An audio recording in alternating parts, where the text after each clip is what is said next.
Excerpt from classified file, code 5005, origin. The first record of SCP-5005 did not emerge from an accident or natural anomaly, but as a cartographic error at the edge of the multiverse. A solitary human settlement existing in a region where matter, in theory, cannot remain stable. Suspended above the town is a biomechanical lantern-like structure, radiating a pale glow, reminiscent of a full moon. This light alone prevents the soil, the houses, and the people from dissolving into nothingness. Initial investigations confirmed this is the farthest outpost of sentient existence ever documented. The founder of the settlement was Jean-Antoine Delacroix, a poet from the Orchard universe. After a devastating heartbreak and a failed suicide attempt through the phenomenon known as arc blinking, Delacroix drifted near the lantern and later returned repeatedly to study it. In 2107, he established a township and named it Lamplight, a refuge, as he envisioned, for the lost and the outcast. Yet within only a few years, his ideals eroded. Delacroix himself vanished into the white fog while the city lingered on, sustained only by the lantern's glow and an eternal snowfall. Subsequent surveys revealed that the soil here is entirely alien, a fertile black substance the inhabitants call mahi loam, a term absent from any known language. Beyond the circle of light lies infinite night. Numerous accounts describe wanderers watching their own hands unravel into filaments before fleeing back in despair toward Lamplight. Diplomatic relations are regulated by the Sarai Accord. Under this treaty, at least one Foundation researcher must remain present within Lamplight at all times. Rotation permitted only with approval from the lead project director and 2 supervising psychologists. The file closes with a single grave warning. Prolonged residence within SCP-5005 results in severe emotional strain, cumulative by the week. Part 2. SCP-5005, Lamplight. General classification. SCP-5005 designates an isolated human settlement located 3,449 Huilan eastward across the multiversal axis from the central reality compass and 87 Huilan beyond the stable material threshold. It remains the most distant body of matter ever documented in any geophysical survey. Structure. Geomorphology. The city rests upon a unique substrate functioning analogously to fertile agricultural soil. Inhabitants refer to it as mahi loam, a term with no known linguistic equivalent. Its origin and composition remain unverified. Some hypotheses link it to Shriskan holochrome, an anomalous molecular lattice. Archaeological evidence remains fragmentary and inconclusive. Primary luminous source. Suspended above Lamplight is a massive biomechanical lantern, tethered by tendon-like arcs emerging from the very substrate, stretching skyward to form an enclosing arch. Its emission stabilizes reality within its illuminated radius, preventing matter from disintegration. Illumination, however, is dim and erratic, casting the city in a perpetual twilight, sufficient for sight, but never for comfort. Meteorology. Optics. The environment is perpetually veiled in thin snowfall and dense fog, both of unexplained origin. Snow descends directly from SCP-5005-1's luminous core, layering streets in a crystalline sheen, reflective like a coating of salt. Temporal. Biological effects. Due to the instability of peripheral spacetime, aging within Lamplight exhibits extreme variance. Documented cases include individuals aging an entire human lifetime within a single day, contrasted with residents remaining unchanged across centuries. Consequently, historical records are rich yet inconsistent, with overlapping chronologies impossible to consolidate into a continuous timeline. Culture, society.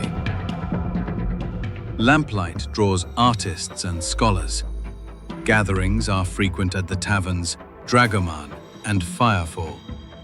The central cultural event is the Chrismata Winter Festival. By day, townsfolk erect a colossal bonfire in the square. If the fire takes, a feast commences around it. By night's end, residents light candles from the flames and march to the edge of the light's reach, singing hymns, often Orchardean verses, occasionally reconstructed Shriskan chants. Popular belief attributes the lantern's creation to the long-lost Shriskan civilization. Origin. Hypotheses. SCP-5005-1 is almost certainly an artificial construct, though its creators remain unknown. Theories range from a derelict experiment of the old Empire to the fossilized lure organ of a Harkret leviathan, its bioluminescent appendage petrified into a lantern. Certain fringe documents even describe surrounding mountain ranges as the dorsal spines of such a creature. Psychological impact. Safety protocols.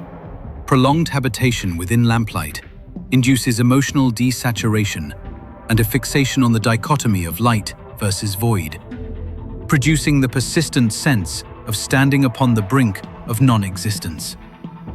Current protocol mandates the permanent presence of at least one assigned Foundation researcher. Other expeditions are permitted temporary residency only under strict conditions.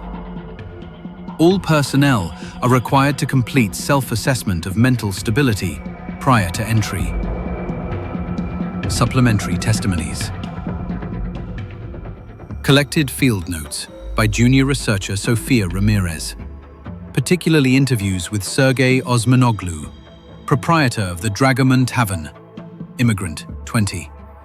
Offer a rare humanistic perspective on Lamplight life, memories of founder Jean-Antoine Delacroix, and the interwoven motifs of snow, fire, and song that define the identity of a town where light has never been extinguished. Part 3. Excerpt from Event Journal, Lamplight, according to the Sarai Treaty. On November 29th, year 2524, at 9 hours, 0 minutes in the morning, the replacement team arrived at Lamplight. The resident researcher signed the handover with the project director. At the bottom of the document, a bold reminder was printed: extended stay may cause severe emotional exhaustion. Snow fell in silence. In the central square, residents were erecting the wooden frame for the Chrismata festival. On November 29th, at 14 hours 20 minutes in the afternoon, junior researcher Sofia Ramirez recorded an interview with Sergei Osmanoglu at the Dragoman Tavern. The fireplace burned red, while outside the window was only the darkness of non-matter. Osmanoglu spoke slowly. This place is not meant for us. Whoever made it has long since gone. Only the hanging lantern remains, and their dust. On November 30th, at 18 hours 0 minutes in the evening, the pyre was completed. The fog was dense. The fire would not catch. The townsfolk joined hands, walking around the cold wooden frame before returning to their homes to prepare the feast. A smaller group chose to keep the ritual. They sang around the extinguished wood, their voices breaking as if drowned in snow. On November 30th, at 23 hours 12 minutes in the evening, monitoring systems recorded a sudden dimming of the lantern's light, The border of illumination contracted by several meters. Civil guards lit oil lamps on their windowsills. Researchers temporarily locked all paths leading outward to the periphery. On December 1st, at 1 hour 47 minutes after midnight, the updated geomorphic map revealed a white glass streak far to the north, resembling a faded rainbow beneath a layer of translucent soil. Comparison note: similar to the description in Dr. Franklin's essay regarding the milk sphere, once glimpsed by a wandering poet who returned just before his form began to unravel. On December 1st, at 3 hours 2 minutes after midnight, internal recording. Ramirez. You were wrong, Hamish. This light is not just a lantern. On December 1st, at 3 hours 19 minutes after midnight, the technical team reinforced the perimeter with candles. Residents carried their own candles to the edge, lifting them high. Beneath the lantern's pale moonlight, voices rose in chorus, mingling with the sound of falling snow. On December 1st, at 4 hours 6 minutes in the morning, Tracking signal for Ramirez. Lost. The final recovered data packet showed a black frame. A cough, followed by labored breathing. The camera tilted toward the distance. The lantern refracted light, revealing the entire substrate stretched out like the spine of an ancient creature. Containment conclusion. Continue enforcing the Sarai Treaty. Priority remains the psychological stability of personnel. Strengthen the Chrismata Festival Protocol as a cultural social buffer to stabilize the community during fluctuations of illumination. Any activities beyond the edge of the light must be authorized solely by the project director. Part 4. Unverified document. The White Candle Night. On December 2nd, at 0 hours 14 minutes after midnight, snow fell heavily. The lantern above shuddered faintly, its light pale and sickly. The bell at the Dragoman Tavern struck 3 short chimes, one long, carried by the wind. Children stood behind frosted glass, their candles burning without casting shadows.